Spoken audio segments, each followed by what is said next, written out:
ធនាគារ Bank of America មើលឃើញថាតម្លៃមាសនឹងឡើងដល់$602ក្នុង1ជីក្នុងឆ្នាំ2026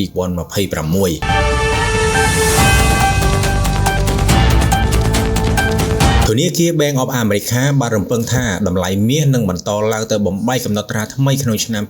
2026ដោយអះអាងថាបរិយាកាសម៉ាក្រូសេដ្ឋកិច្ចសកលដែលធ្វើឲ្យតម្លៃមាសឡើងខ្លាំងក្នុងឆ្នាំ2025នឹងនៅតែរឹងមាំដដែលក្នុងរបាយការណ៍ឆ្នាំបន្ទាប់របស់ខ្លួនធនាគារនេះបាននិយាយថាតម្លៃមាសបានឡើងឆ្ពោះទៅកំណត់ត្រាថ្មីជាបន្តបន្ទាប់ហើយបើតាមកត្តាបច្ចេកទេសបង្ហាញថាគឺមានអ្នកទិញយ៉ាងច្រើនលើសលប់ប៉ុន្តែទោះជាយ៉ាងណាក៏ការវិនិយោគលើមាសមិនទាន់ដល់កម្រិតធំបំផុតនៅឡើយដែលនេះជាសមាសធាតុដែលជួយទ្រទ្រង់ទីផ្សារមាសបន្តឡើងទោះបីមានតម្លៃខ្ពស់ក៏ដោយក្រុមអ្នកយុទ្ធសាស្ត្រដឹកនាំដោយលោក Michael Whitmer បានចងល់បង្ហាញពីគោលនយោបាយដែលជំរុញតម្លៃមាសឲ្យឡើងក្នុងឆ្នាំនេះដោយបញ្ជាក់ថាកម្លាំងម៉ាក្រូសេដ្ឋកិច្ចពីបណ្ដាប្រទេសជាច្រើនរួមទាំងកំណែគោលនយោបាយផ្សេងៗរបស់សហរដ្ឋអាមេរិកគឺជាកត្តាគាំទ្រលើតម្លៃមាសដរាបណាកត្តាទាំងនេះនៅតែមានធនាគារនេះមើលឃើញផ្លូវសម្រាប់មាសឆ្ពោះទៅដល់$5,000ក្នុង1អោនឬ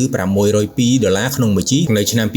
2026ទោះបីជាមានសញ្ញានៃការផ្លាស់ប្ដូរទិសដៅអត្រាការប្រាក់របស់ធនាគារកណ្ដាលអាមេរិកឲ្យរក្សានៅដដែលក៏ដោយ BOA ក៏បានព្យាករណ៍ដែរថាតម្លៃមាសនឹងស្ថិតនៅតម្លៃមធ្យម$4,538ក្នុង1អោនឬ$547ក្នុង1ជីនៅឆ្នាំក្រោយនេះបើតាមគេហទំព័រ investing.com បានចេញផ្សាយនាពេលថ្មីនេះសរុបជារួមមកទិសដៅនៃតម្លៃមាសក្នុងឆ្នាំ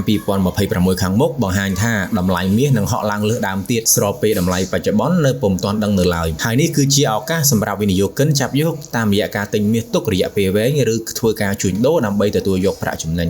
បើកអ្នកនេះទិញលក់ហាងឆេងមាសឥឡូវនេះលោកអ្នកនឹងទទួលបានការបន្តបណ្ដាលនិងការប្រឹក្សាពីអ្នកជំនាញព្រមទាំងក្លាយជាសមាជិកនៅក្នុង Channel VIP ដែលគិតថ្លៃ